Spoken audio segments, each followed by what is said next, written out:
Tuluyan ang mga kababayan na lumagapak si Inday sa latest survey ng UKTA na lampasan na ni Martin. Tinalo na mga kababayan ni Martin. Hindi pa yan natatapos mga kababayan yung 2024. Malayo pa yung 2028. Hindi pa tayo mga lahati. Lumampas na po si Martin sa UKTA Research Survey na ginawa last month. O yan po yung balita ngayon. Duterte ratings dip again. Again and again and again. Hindi na po ito makarecover. Tuloy-tuloy itong lulubog mga kababayan tulad ng kanyang tatay. Effective po yung kanyang mga pasiklab. Itong surveying ito mga kababayan, ang covered period nito, yung budget hearing ng Congress at congressional investigation sa kanyang confidential funds. Yung Shiminette period, bumagsak na po siya ng from 6 to 8 points. Drop 6 to 9 points drop base mga kababayan sa data. Lalo na siguro kung makover na yung ng survey yung Halloween press conference niya. Yung nag-transform na siya from pusit mga kababayan to pugutera, sepulturera. Tomb Raider. Malamang sa malamang, doble lagapak ang ratings ni Inday.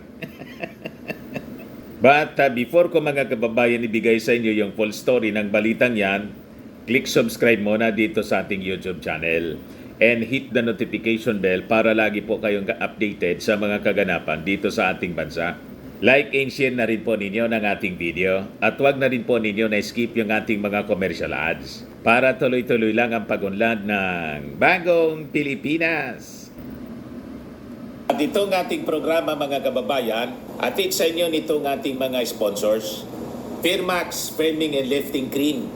Pinapay po sa mga pulses in affected area. Mainam po ito sa mga pains at paninigas ng mga kaso-kasuan.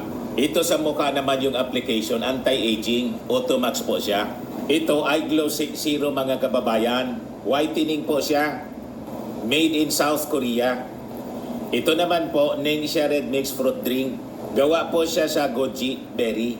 May anti-cancer properties po siya. At sa mga nagana po ng malinis and spacious fitness gym, pumunta lang po kayo sa aming Colossal Fitness Gym.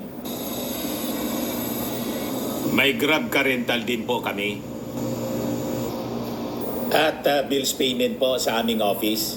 At saka sa mga mahilig po sa mga imported bags, manood po kayo sa live selling ni Madam Eileen Rosales sa kanyang Eileen Closet po. Pati mga shoes, ito yung kanya po. Ito yung kanyang page. Kita ninyo, napakagandang mga online selling po siya. Si Madam Eileen Rosales. Cellphone number niya po, 773-798-7816. Balikan natin mga kababayan ng ating kwento. Yan po, bulusok na po siya. Duterte ratings dip again. Yung trust rating, trust and performance rating ng Vice Presidente, Inday Sara, slid significantly in the third quarter of 2024. While Senate President Francis Escudero, while the ratings of President Ferdinand Marcos Jr., Senate President Francis Escudero, and Speaker Martin Romualdez remain stable. Base po mga kababayan sa latest poll ng UKTA Research. In its tugunang masa survey na ginawa from September 4 to 7, 2024, Duterte's trust rating slid by 6 percentage points from 65% in the second quarter to 59%, while her performance rating declined by 8 percentage points from 60% in the same quarter to 52%. 8% pala po yung binagsak sa approval ratings niya, hindi 9%. So ganun kalaki. Kaya ang term na ginamit ng UKTA, significant decline. Sabi ng mga nausog vloggers, hindi niya kapanipaniwala. Mind conditioning daw. Sino maniniwala sa inyo na hindi ka panipaniwala mind conditioning itong result ng Okta? Kitang-kita po sa pag-ugali ni Inday. Sabi ko sa inyo, self-destruction ang ginagawa ni Inday. Magpa-preskon ka lang na magpa-preskon. At patuloy ka na magmatigas sa Congress, sa congressional investigation ng public accountability. Sagutin mo lang siya sa media, hindi sa Congress. Sigurado, tuloy-tuloy ang pagbulusok, spaghetting pababa ng trust rating ni Inday dahil sa kanyang mga pinagagawa. Hindi maipaliwanag po kung paano ginastos yung confidential funds at nadiskubre mga kababayan yung 15 million na ginamit sa Youth Leadership Summit, di man pala totoo na nagbigay sila ng pundo. Pero naka-charge po sa expenses. Ang nagastos yung Armed Forces at saka LGU, 15 million. Alam na kung saan napunta yung 15 million. Yung 16 million naman mga kababayan na para sa safe house rental, 47,000 per night to 250,000. Saan ka nakakita ng ganong kamahal mga kababayan na safe house? At yung mga pirma mga kababayan, walang mga pangalan, mga initials lang. Kung hindi, apelyido lang, purposely, para hindi siguro matrace. Ganon mga kababayan, sinalamang ka yung confidential funds ni Inday. Paano hindi bumulusok? Kaya malabo yung sinasabi ng mga nausog na mind conditioning daw. Ito yung tinatawag na organic. Buhay na patotoo. Result ng patuloy na paggawa ng mga mali ni Inday. Kaya nawala ng tiwala yung ating mga mamamayang Pilipino. So sabi dito, Duterte's trust ratings declined in all regions in socio-economic classes except in Class E, which increased from 68% to 73%, and her Bailiwick, Mindanao, which remains steady at 95%. Yung Class E po, Class E, yung mga nasa laylayan na po ito, pinakang mahihirap na mga Pilipino, walang access siguro po sa internet. Kaya hindi pa nila alam mga kababayan kung ano ang nangyayari kay Inday. Hindi na panood yung kanyang mga arrogant behavior sa Congress. Lalo na siguro kung napanood na nila yung press con, yung Halloween press con niya na gustong pugutan yung ating Pangulo at hukayin yung bangkay ng dating Pangulong Ferdinand Idrolin Marcos. Ito yung magpapabalusok ng todo kay Inday. Lalabas ito mga kababayan sa susunod na survey. Kasi ito po, September, yung 10-minute period pa lang po ito. Wala pa yung Halloween. So sabi dito, she suffered a 13-point drop in the National Capital Region from 60% to 47%, a 9-point drop in Balance Luzon from 52% to 43%, a 12% drop in Class ABC from 64% to 54%, in a 7-point drop in Class D from 65% to 58%. So ang nauto na lang po ni Inday, mga kababayan, yung mga taga Mindanao, Baluarte niya, ang tawag niyan, kontinuasyon dito sa amin. Pigkontinwara na sanaan niya. Pinagpasinsyahan. Pero marami ng mga taga Mindanao po, turn off sa kanya. Lalo yung mga political families ng Mindanao, turn off. Pati mga Muslim, kaya mga pagsukran niya po, hindi effective. So yung mga pinakang mahihirap, mataas pa rin yung support sa kanya kasi wala sigurong access sa mga informasyon, walang cellphone. Her performance ratings also suffered among key regions with a major drop in her performance rating in NCR with 12-point drop from 50 to 38%. Balance Luzon with 11-point drop from 48% to 37%. And Visayas with a 6 percentage point drop from 60% to 54%. Dati sa Visayas po, ayaw na kay Inday. So sabi dito, she also experienced significant declines among socioeconomic class ABC with a 6% drop from 56% to 50%. Daming na turn po. In Class D with 60% to 51%. The survey period coincided with the OBP's budget hearings where Duterte evaded questions regarding the use of her confidential and intelligence funds, which led to the deferment of his office proposed 2 billion peso budget. So, Shiminet po siya, yung period ng Shiminet. Hindi magugusto yung ating mga mamamayang Pilipino. Yung mga palusot po ni Inday. Malabo na paniwalaan po. Lahat ng mga head of offices, lahat ng mga departments, mga kababayan, dinefend nila yung kanilang budget ng maayos. Si Inday lang po ang hindi. At napaka-arrogante pa mga kababayan sa harap ng Congress. At doon mga kababayan sa congressional investigation, ayaw manumpa na magsasabi siya ng totoo. At ibinawal sa kanyang mga officials na mag-attend para hindi mabuking. Hindi uobra po ang ganyang mga taktika. O ngayon, nagpa-press con si Inday. Malamang mga kababayan, lalo siyang lulubog. Pag uncovered period mga kababayan, yung Halloween press con niya, nasabi niya, mga kababayan, ini-imagine niyang tanggalin yung ulo ng ating Pangulo. At pag hindi daw siya tinigilan, winaninangan niya si Amy Marcos, huhukayin niya yung bangkay ng dating Pangulo. Pero po si Amy Marcos, may bagong statement si Amy, si VP Sara niya is my best friend. Siguradong madadamay po si Amy Marcos. Mamaya, bigay ko sa inyo yung kwento.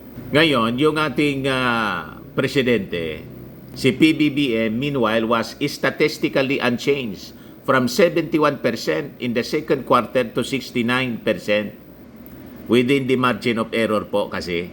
While his performance ratings also dipped slightly from 68% to 66% also within the margin of error. So, statistically unchanged, maintain niya.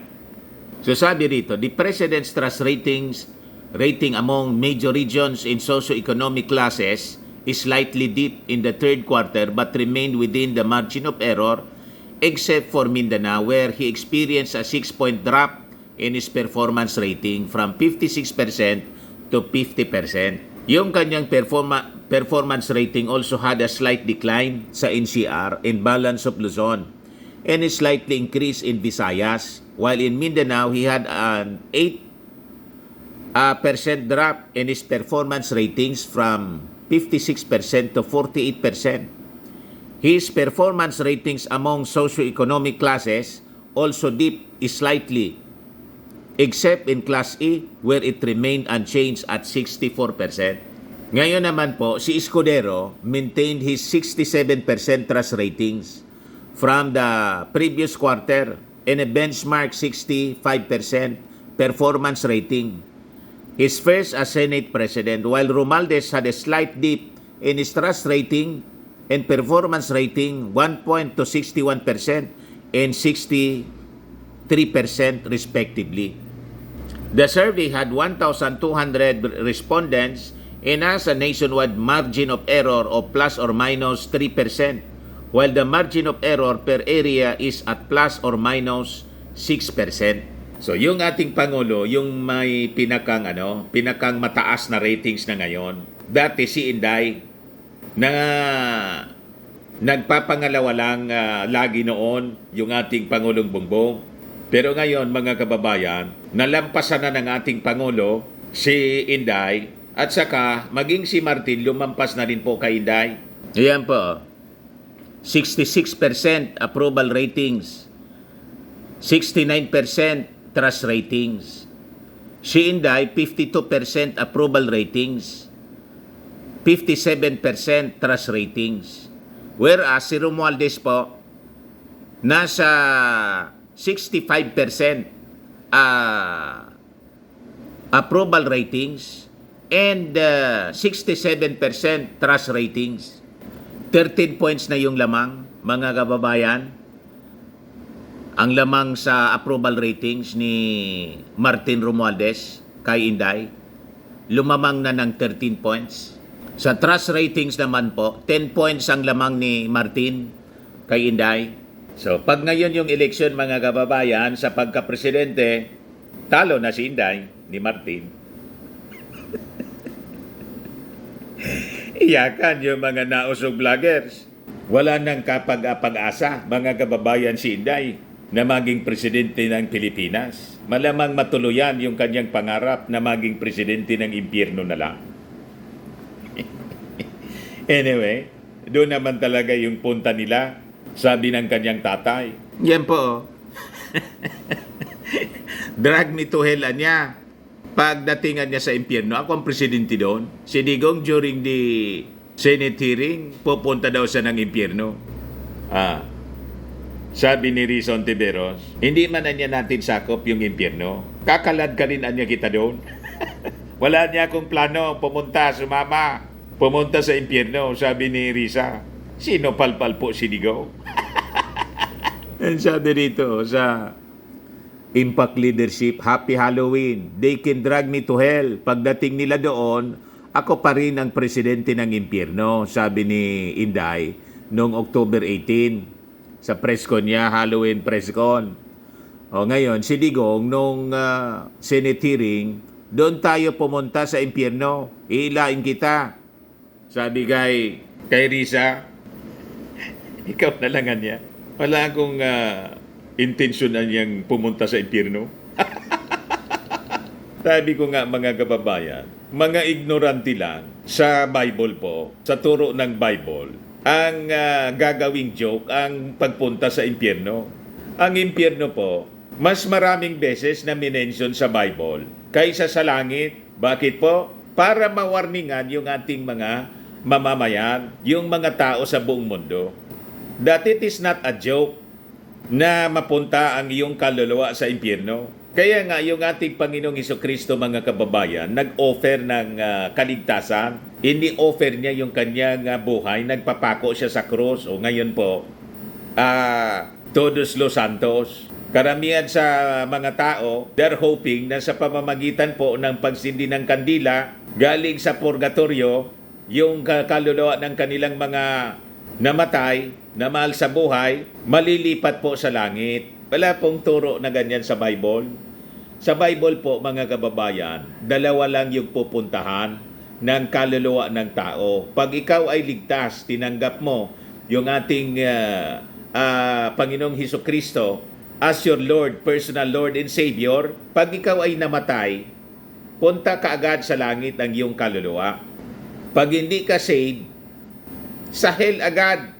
Pag dilat mo ng iyong mata, nandun ka na sa hellfire. At hindi po joke yung lugar ng impyerno. Ibigay ko sa inyo yung description para hindi kayo dapat nagbibiro. Mga ignorante lang po ang nagbibiro. Walang kaalam-alam sa turo ng Bible, sa warning ng ating Panginoong Hesukristo. Pero itong dalawa po, yung mag-ama, bagay po doon, based sa description ng mga tao na pupunta ang kaluluwa sa impyerno. Kaya pwede siya doon. Malamang doon ang direksyon talaga ng kanilang kaluluwa. Pero hindi papayag po si Satanas na siya yung presidente doon. Di ba? Ayan o. What does the Bible say about hell? Ayan o. Revelation 21 verse 8. But as for the cowardly, the faithless, the detestable, as for murderers, yan o, bagay dito si Digong, the sexually immoral, sorcerers, idolaters, and all liars. Swak na swak ang description po ng mag-ama.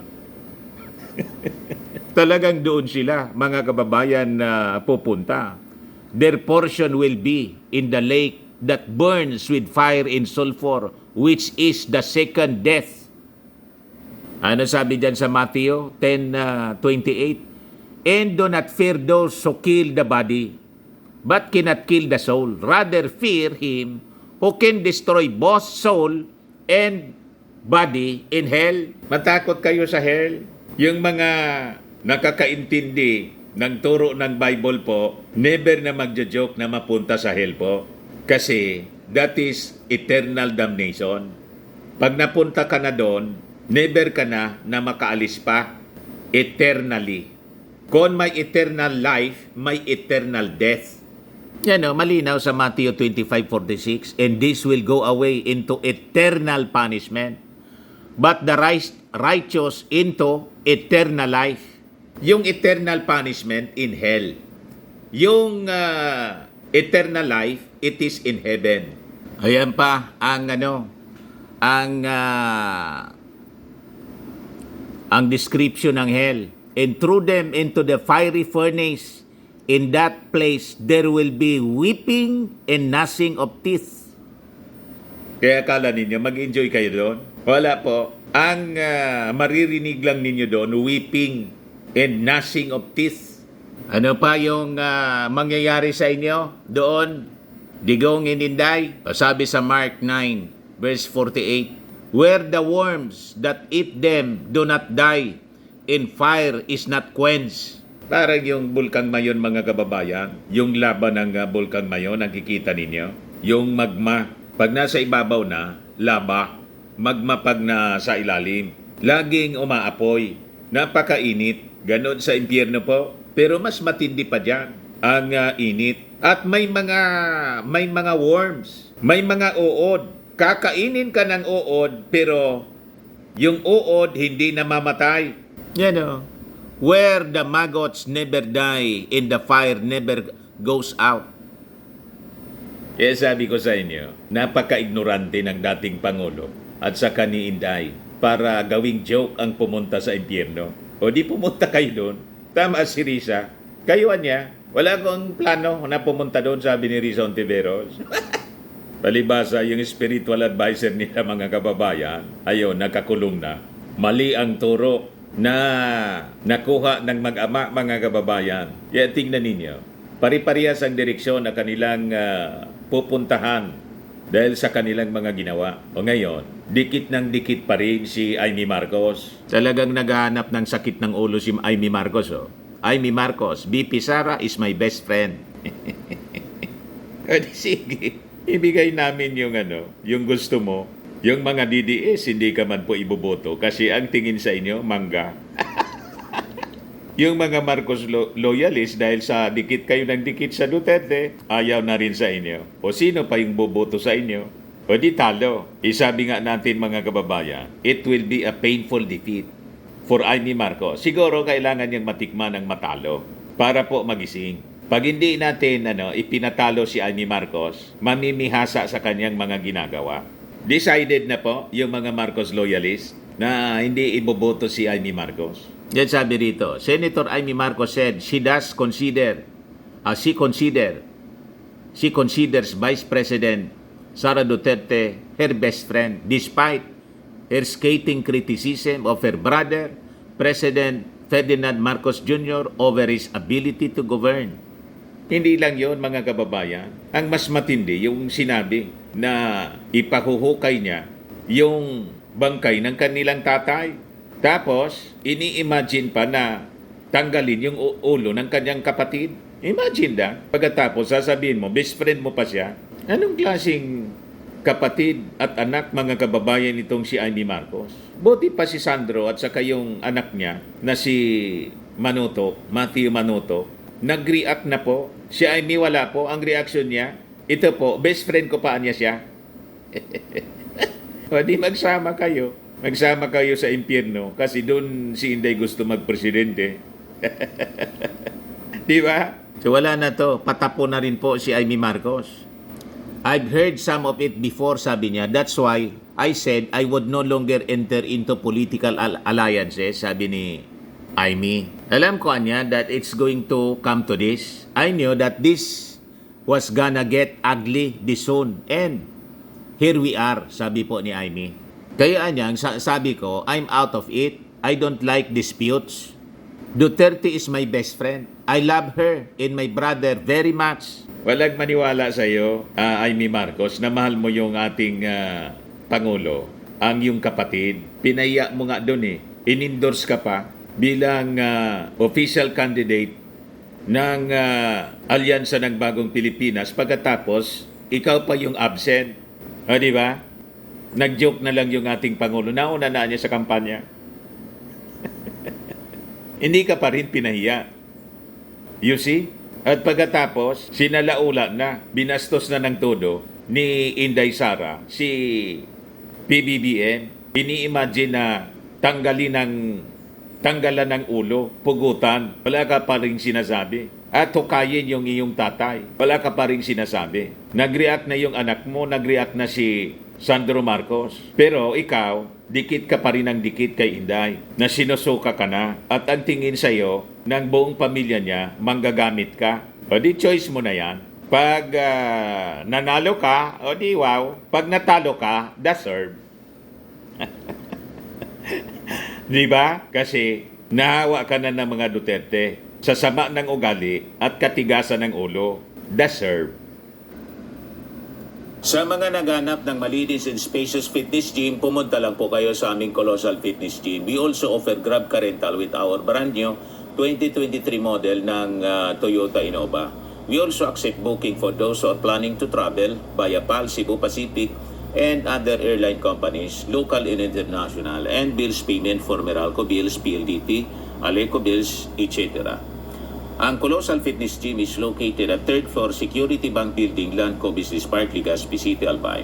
For inquiries, look for Chilon Maravillas. Contact number 0966-802-0949. Yan yung aming Innova. Lagi na pong matao sa amin. Pati mga foreigners po, tingnan ninyo. Mga British tourists sila. Ang lalaki ng katawan na, mga kababayan, nag-gym sa amin. Ito naman po, Indian National.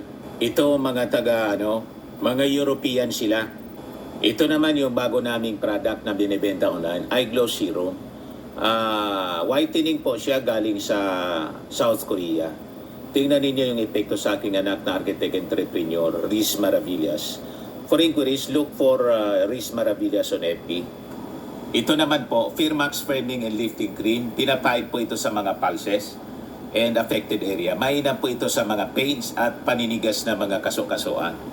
Ito po, Automax Radiant Serum. Sa mukha naman yung application. Anti-aging po siya. You will look 10 years younger than your age. Sa mga cancer patients naman po, baka lang gusto ninyo itong itry. Nengxia Red Mix Fruit Drink. Hindi man po siya gamot, food supplement siya. Kaya lang, gawa siya mga kababayan sa goji berry. Yung goji berry may anti-cancer properties. Yung mga inquiries ninyo, dumiretso na lang kayo sa aming messenger sa Facebook para masagot namin agad. Ayos po. Ako po si Dante Maravillas. Bye-bye. God bless.